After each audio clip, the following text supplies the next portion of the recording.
Assalamualaikum warahmatullahi wabarakatuh. Apa kabar teman-teman semuanya?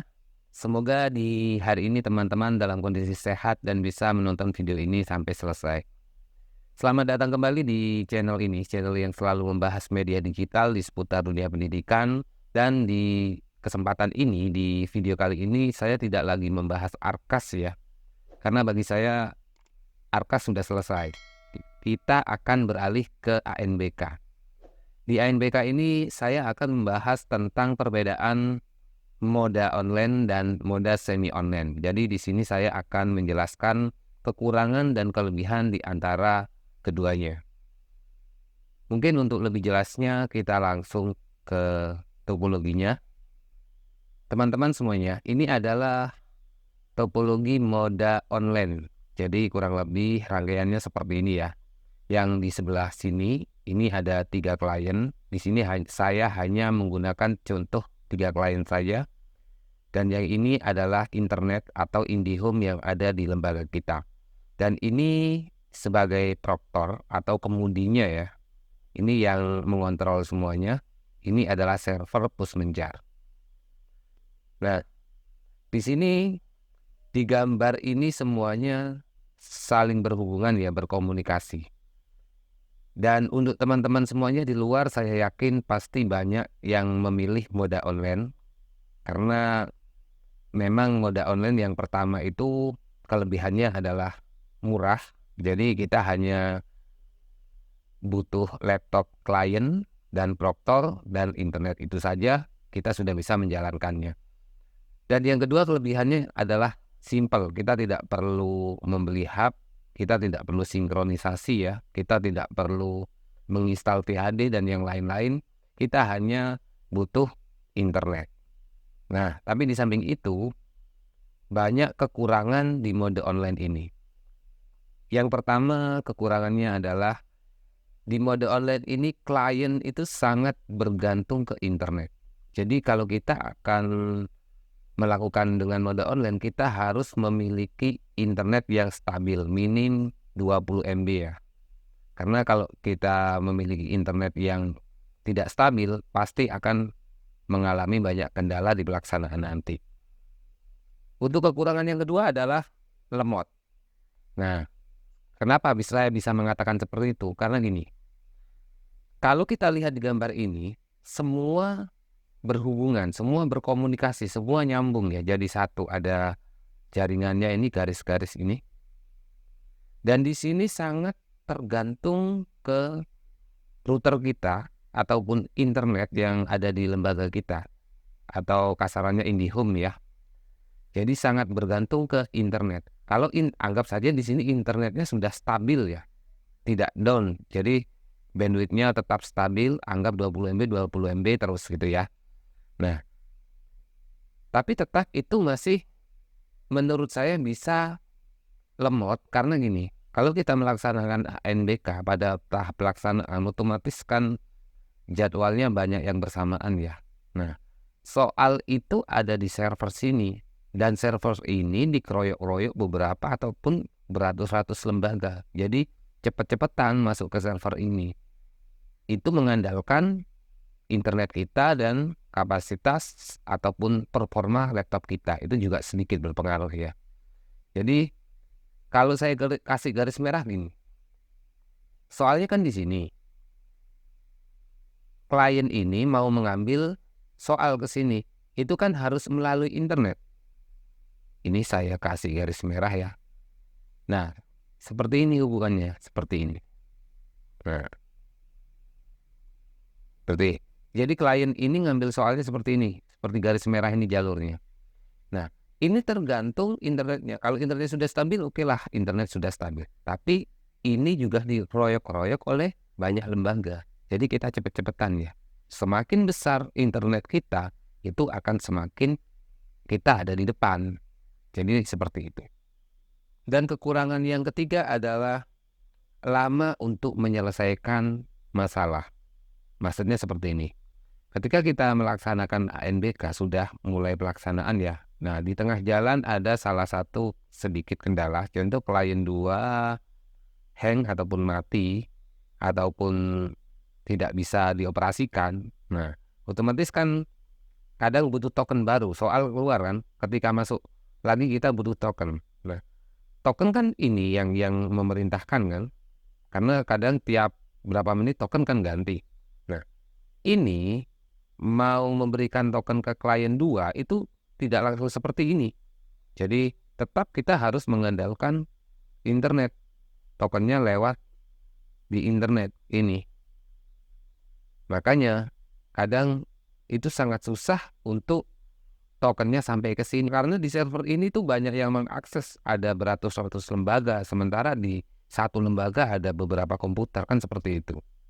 Nah, itulah kelemahan di mode online. Itu menurut saya pribadi ya. Sekarang kita menginjak mode semi online. Untuk mode semi online, kekurangan dan kelebihannya justru kebalikannya yang mode online. Kalau di mode online, klien sangat membutuhkan internet, jadi sangat bergantung ke internet. Di mode ini, klien tidak butuh internet sama sekali, karena di sini komunikasinya antara proktor dengan klien itu offline. Di sini menggunakan kabel LAN, ini kabel LAN. Nah, proktor juga membutuhkan koneksi internet. Mungkin tidak cukup besar, mungkin 1 MB pun sudah cukup ya.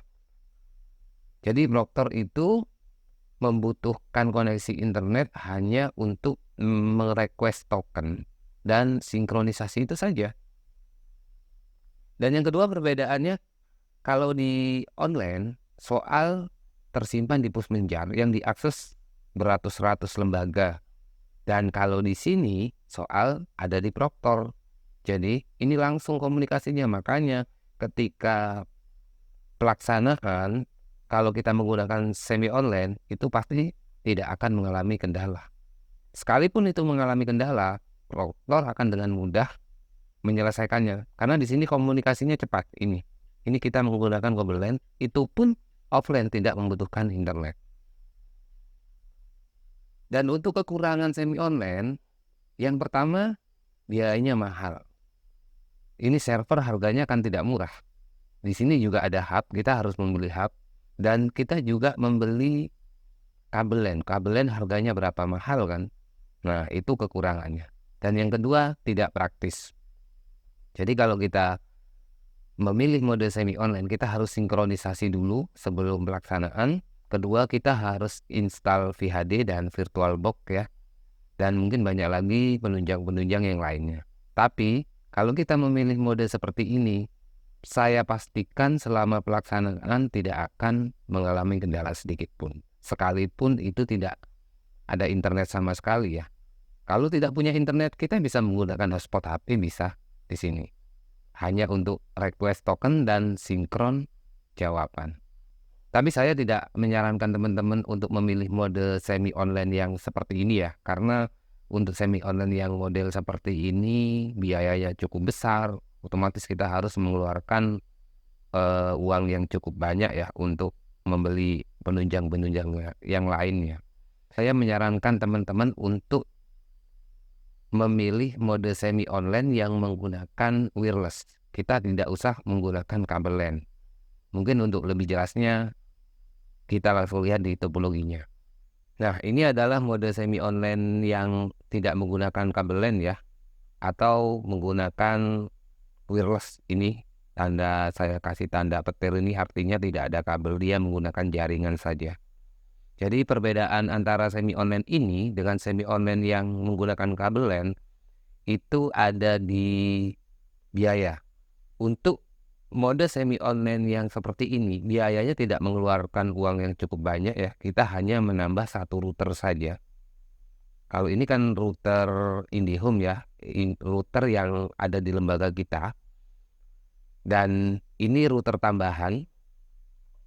Teman-teman bisa menggunakan router ini dari bekas router IndiHome yang sudah tidak dipakai, atau bisa beli juga tidak apa-apa ya. Beli mungkin harganya 150 ataupun 200. Ini fungsinya hanya menghubungkan antara proktor ke klien-kliennya. Dia hubungannya tidak menggunakan kabel LAN. Nah, untuk proktor ke router ini teman-teman bisa menggunakan kabel LAN juga bisa menggunakan wireless sama saja. Jadi untuk mode seperti ini itu jauh lebih ekonomis daripada mode semi online yang menggunakan kabel. Mode seperti ini sudah saya terapkan di tahun kemarin dan saya menggunakan 10 klien, dan di sini untuk server teman-teman tidak perlu menggunakan server yang kapasitasnya besar. Cukup menggunakan laptop yang RAM-nya 8 GB dan Core i3 menggunakan SSD itu sudah cukup. Jadi kalau cuman kliennya 10, 15, di sini servernya menggunakan laptop sudah bisa menjalankan dengan lancar. Jadi mode seperti inilah yang saya sarankan untuk teman-teman. Saya pastikan dengan menggunakan semi online teman-teman tidak akan pernah menghadapi banyak kendala ya seperti yang dihadapi di mode online. Jika teman-teman mau menggunakan mode yang seperti ini, silakan teman-teman nanti bisa mengikuti video saya, karena saya di ANBK 2023 ini juga tetap menerapkan mode yang seperti ini, sama seperti dengan tahun yang kemarin. Dan nanti saya akan membuat tutorial langsung kita praktek di lapangan ya. Dan untuk teman-teman yang ingin menentukan modenya, teman-teman bisa pilih di sini data sekolah ya. Nah, ini mode pelaksanaan online ataupun semi online. Ini sebenarnya kemarin sudah ditutup ya, tapi sekarang sudah dibuka kembali. Jadi teman-teman tinggal tentukan ini, diisi lengkap, download surat kesiapan, tanda tangan KS, diupload dan simpan, sudah selesai. Nah, inilah tutorial di video kali ini teman-teman. Saya ucapkan terima kasih untuk teman-teman yang sudah meluangkan waktunya untuk menonton. Semoga video ini bisa bermanfaat untuk teman-teman yang membutuhkan. Dan silakan teman-teman share ke teman yang lain, barangkali bisa bermanfaat bagi mereka. Dan sebelum saya akhiri video ini, saya doakan semoga teman-teman dalam keadaan sehat. Dan akhir kata saya ucapkan wassalamualaikum warahmatullahi wabarakatuh.